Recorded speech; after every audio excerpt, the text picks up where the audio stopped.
Okay, it's Donny back. Okay, let's do a tune-up on a used saw that came in. A friend of mine brought it in for his friend. It wouldn't start. It was running crappy, and then it just wouldn't start on him. So we figured it had no spark. So I've just tested it. Yes, it does. But I went out and power washed it. This thing was so dirty. Like, I can't believe people let their saws get this way. It was so bad. So I power washed. I had the starter off and cleaned her off. Went to go try to start it after that. It would fire and die. Okay, so I did a compression test. It's got about 150. Check the exhaust port. Piston looks fine. So then I went to my fuel line to go test the fuel line and the carburetor for leakage. And first thing I see is this type of fuel filter. This furry type aftermarket one from Stens or something. They used to use them on Poolans, I think. But I know these furry type ones, this little furry stuff comes off and gets into the carburetor. So first thing I'm doing is going to be changing that. I already pressurized the fuel line. I had no leaks at all to the carburetor. Held pressure, so I know the fuel line's good and the needle's holding in the carburetor. I will be checking the carburetor over again, as I'm going to go through it right now with you. So new fuel filter. Change them every few months, people, especially if you're professionals. Maybe every 6 months if you're not, or a year. Okay, so let's get that back in. Physically look at the machine. I've already checked the pulse line, make sure it wasn't off or broken. It's fine. Check the carb boot, it looked fine. So there's no reason for me to pressure vacuum test this motor. I'm basically going to go through some other stuff on it. So it ran and died. So to me, it's not getting fuel. So like I say again, that type of fuel filter, I know what happens. Here's what happens. See that? Completely plugged carburetor. It's a wonder it won't get gas, eh? Use the right fuel filters and you won't have that problem, or if you change them more often, you won't have that problem. So we're going to do a simple thing here. I'm going to clean this carburetor. Just blow this out of here. Look at that. Look at that whole wad just came right out. See that? Wow, eh? Yeah. Okay, so that's clean.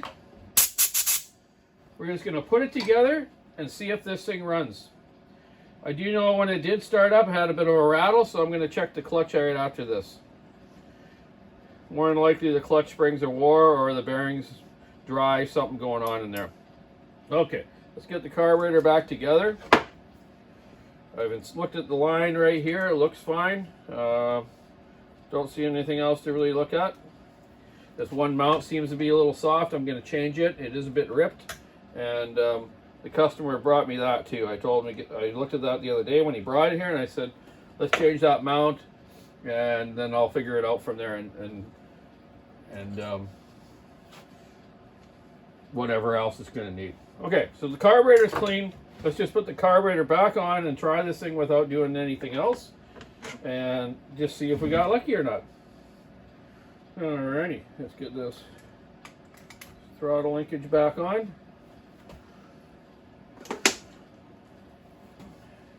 Some people take these back throttle rods off, but I don't. I just take a screwdriver and put it into the carburetor and kind of hold it.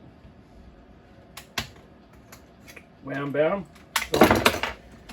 Okay. Get our carburetor cover back on. Our nuts back on. Tighten them up. I'm not even going to check the adjustment of the carburetor. It's got the limiter caps in it. So let's just see if it'll run like this. Then I'm going to show you how to service the clutch and the clutch bearing and checking the sprocket out on it. Let's just see if it'll run first. If not, we're going to dive into it farther, but I don't think we will have to. Okay.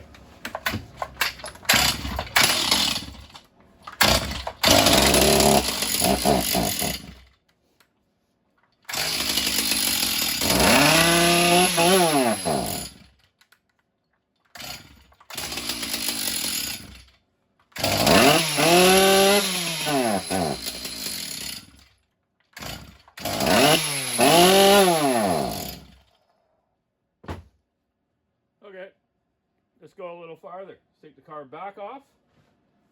Oh, you know what? Even the pros forget sometimes. Let's put some gas in it. Silly guy. Must be inhaling too much of this smoke in here today. Let's see if this will do the job. Oh, you get going, get yakking, you forget about something. Alright, let's try her again.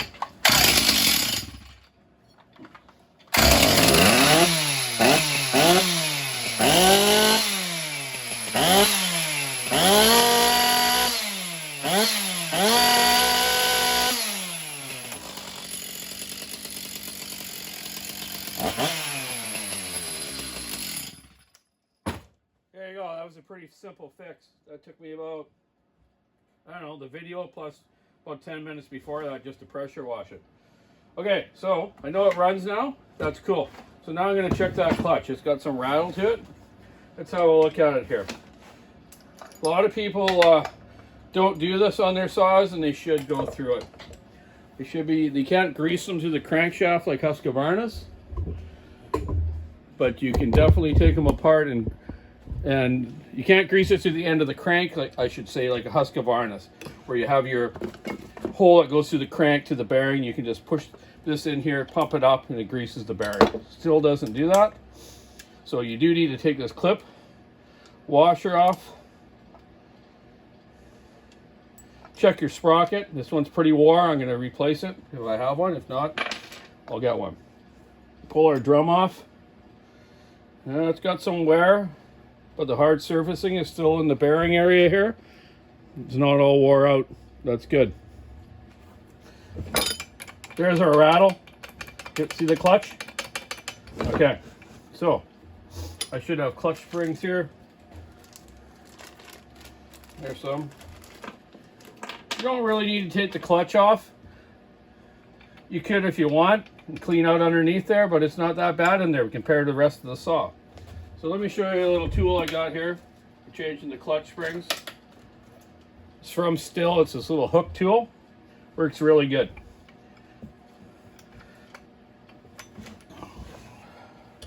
Set it on there, onto the end of the spring, pull, that one comes right out.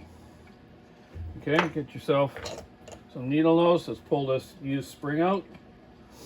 It's pretty wore. It's almost ready to break on each end. Okay, let's get a new one. Put it there. That one on first. That one there. Got to hold the clutch from turning as we pull that one on. Wow, there's that one on. Get to our next one.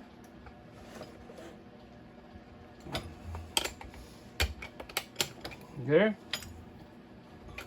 Have a look at this one.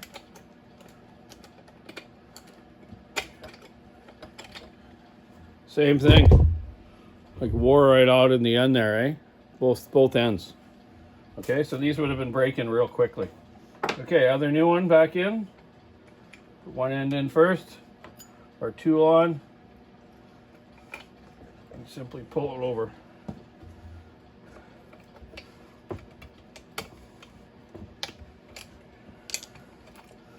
Okay. Sometimes it moves around on you, the clutch a bit, so you can just try to hold it steady.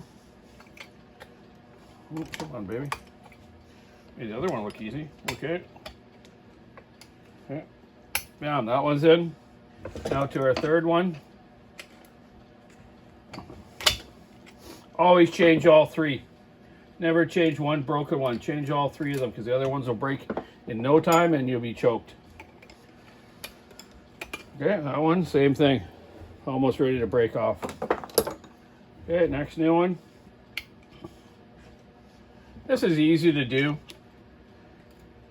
This tool is really cool. You can just use needle nose or something, or side cutters, maybe. Okay, look at that. No rattle in that clutch anymore. Good. We'll clean our surface of the drum now on the inside. Okay, it looks still in good shape. Bearing surface looks good. Let's put our bearing back on. some grease on that bearing. You service your saw, you want to clean all the filters, like replace that gas filter, clean the air filter. Okay, let's get our drum lined back up to the oiler gear. If you put these on, a lot of times you just kind of move it around. Hear a little ding. There, that ding. Now the oiler gear is stuck in the little groove of the drum. Sometimes if they're real wore, the oiler gear, maybe it won't mesh anymore, so then you got to take that off and replace it. Okay, I don't think I have any sprocket, but let's just put this one back on. Our washer back on. Our new clip. There you go. There's a clutch serviced, a carburetor fixed, a new fuel filter, and Bob's your uncle.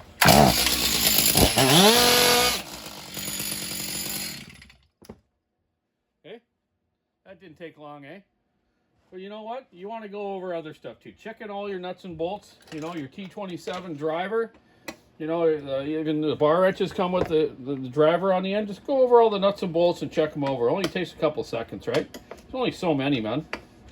So there you go. The oiler looks like it's putting out too. So I say this thing's done. We'll just change this soft mount now, and we're good to go. So just remember all the basic stuff when you're working on something. You know, compression, spark, fuel. Got to have compression, enough to spark it, and you got enough fuel to make it spark.